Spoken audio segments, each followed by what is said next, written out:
Hey everyone, thanks for tuning in to Milleropedia and your tech support help for education. So today we are talking about Google Sites and how to make it work for you. So I'm a pretty lazy teacher and I don't want to have to do a whole lot of work or prep or anything. I want all of my technology to work for me. I don't want to have to work for it. So I have my Google site here, and this is for fifth grade. And I have a couple of Google documents here and a calendar, our weekly schedule. I have our syllabus, and I also have a Google form for our contacts, and then just the About Us section. And then at the top of my website, the different pages I actually have the exact same website in Spanish. I have a couple block sites right now. Summer work, obviously, we're back in school. We don't need a supply list because we're not in school. So my different links up here, and these are the different courses that are in our fifth grade. So we have our ELD course, our science social study course, our math course, our language arts course. Homework is not necessary anymore for distance learning because it's already embedded into that weekly distance learning schedule. So if you are tuning in, it's because you already basically have your setup of your Google site, and now you just want to enhance it so that you don't have to update it as much. So I actually never touch my site. I never hit this publish button. It's very rare that I come back here and mess with my site. It's either if I'm adding a new page or something. Instead, what I do is I add in these Google Docs and stuff. So we use an app called Parent Square to contact our parents, and we leave a message for them every Friday. But what my teammate and I have done is we just made a Google Doc of what we say, and then we put that onto our site here so that any message that gets sent to the parents, it's also on our website as well. We just got to have this clear communication. And if you were to keep scrolling down below this line, it's also in Spanish. Next, and probably the most important part, is this calendar. So I'm going to teach you how to do this calendar. It's amazing. I have so many Google Classrooms, and all of the assignments show up on this Google Classroom. And then we have our weekly schedule also that we upload and update. So what I do, if you look up on my bookmark bar here, I have the Parent Square message. So I'm going to go to a new tab and hit this Parent Square message. And the one thing that you do have to keep in mind is that if you want the public to view the message, your sharing capabilities need to be open to anyone that can view the link. So share. Might take a while because I have a lot of stuff running in the background. Anyone on the internet with the link can view. So anything that you are going to share on your website needs to have that exact same share. So that's probably the most work that you're going to be doing on the back end. So again, we update this every Friday. And then we copy paste this into the Parent Square message itself. And then we don't have to mess with the website because it automatically updates because Google Docs are always just a live form. Next, our distance learning. So this is our schedule. This is also what's on the Google site.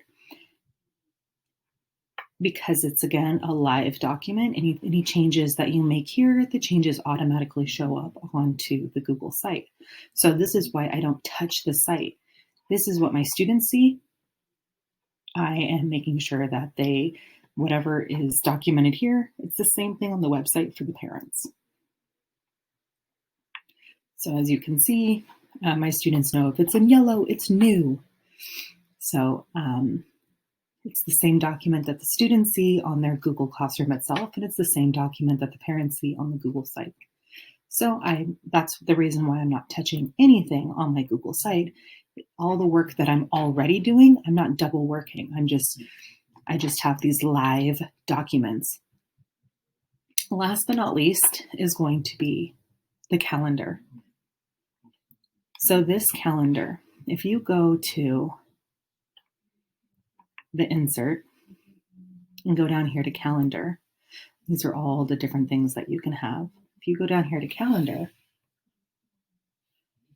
all of your calendars will pop up, even your Google Classroom calendars, which is way cool. So here's all of the different classes that I have. Now, keep in mind, if you have other people's calendars on there, you can't put their calendars on there, only the ones that you own. So here's all my different Google Classrooms. And you can actually click multiple calendars at a time. So this homepage is all of fifth grade's calendars in one. And then you just click insert. And then you have some settings here of how you want it to look. You want to make sure that it's use the viewer's time zone, or else it'll go to some weird time zone. You can make it agenda mode, week mode, month mode. So on my homepage, I have this one as a week mode because I don't want the parents to get overwhelmed, but they can change it themselves when they look at it. So that's really awesome on the calendar page. So if I go to just the math page, now I have just the math calendar, and this is a month view. So they had a couple assignments that have been due, and parents can now see, and students can see as well, what's due. My colleague uses a Bitmoji Classroom. So again, anything that you have on, if you insert a Google slide here, then the parents can see the Google slide as well. In her Bitmoji Classroom, she puts all of her problem sets on there as well for Eureka Math.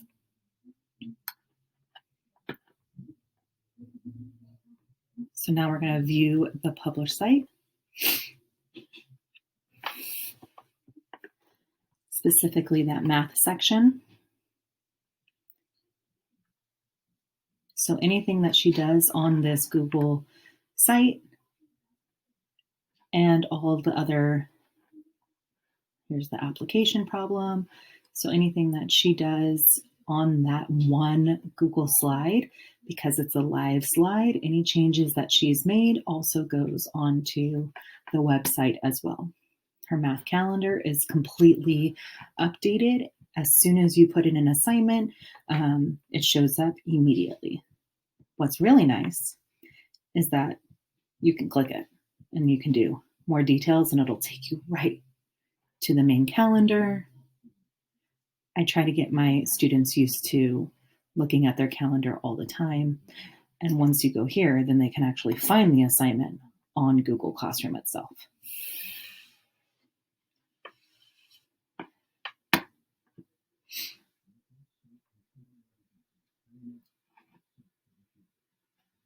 So here's the actual assignment. So it's very easy to find. Again, I have not touched anything in my Google site. This is just stuff that I have already working for me.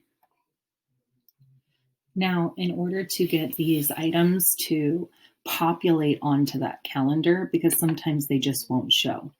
So if you're looking here, you're like, how come my assignment hasn't populated onto calendar? That is because you don't have a due date on the assignment itself. So your assignments must have a due date in order to populate on that calendar.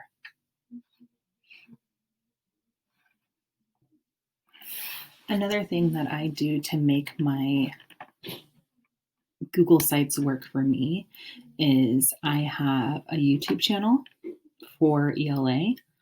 It hasn't been completely updated.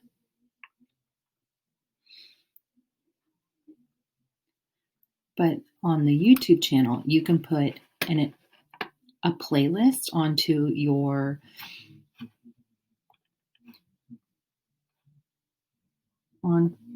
you can put a playlist onto your site, and anytime that you update the playlist onto anytime that you're updating your YouTube channel, that specific playlist, it'll show up on here too.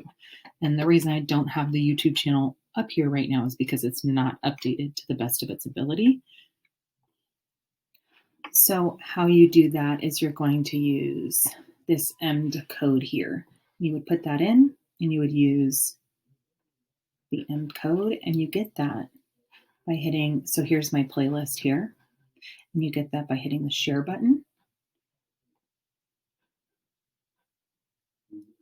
And you want to be able to show player controls, and you're going to hit copy, and then you stick that back in your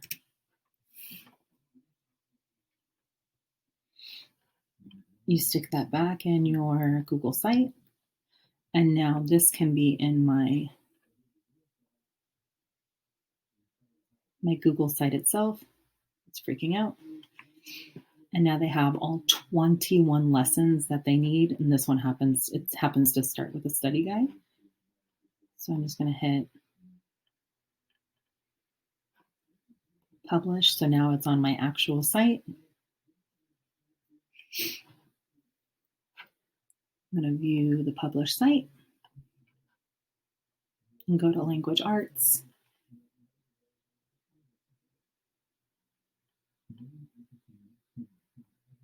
And down at the bottom, I should have my lessons. And everything is right there for them. So when I'm updating my lessons, like here's September 8th lesson, September 9th lesson, September 10th lesson. So when I'm updating my lessons and putting them on YouTube for the students, then I don't touch the site. It automatically puts it in that playlist because I am clicking, which I'm organizing my YouTube studio and adding it to the English language arts playlist itself. And there's also like a math playlist and all that stuff as well. So again, I don't touch my site. Everything moves on its own. So I make the sites work for me. One thing that I did do is I made a Spanish site. My school is mainly Spanish speakers at home. So I made the exact same site, but in Spanish. In order to do that, going to continue loading. In order to do that, you get this main site completely done, completely finished to the way that you want.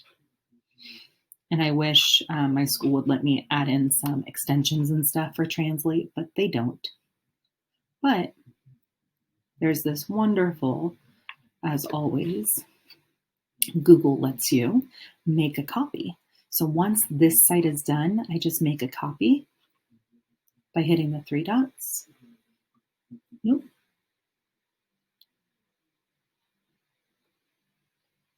There's my make a copy button.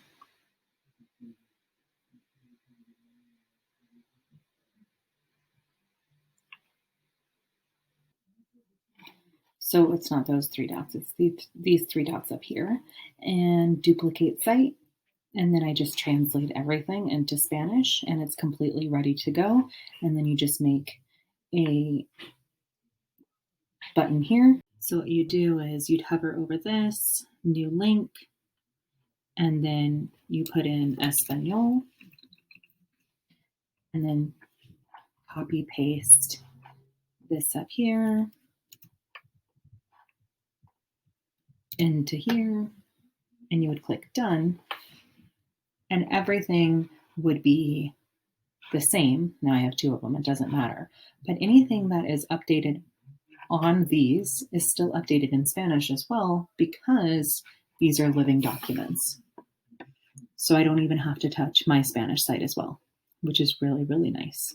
And everything is like all these assignments and stuff on my Google Calendar, I translate them into Spanish down below as well by the nifty Google Translate button. And our schedule is Spanish down below, so everything is translated. My parents just get used to looking down below. The schedule is translated down below, and again, translated. So anything that is updated, it's done for me just by these two documents here. 1, 2, and then all the work that I'm already doing in Google Classroom, assignments and whatnot, go on the correct calendars. So I definitely make my Google Sites work for me.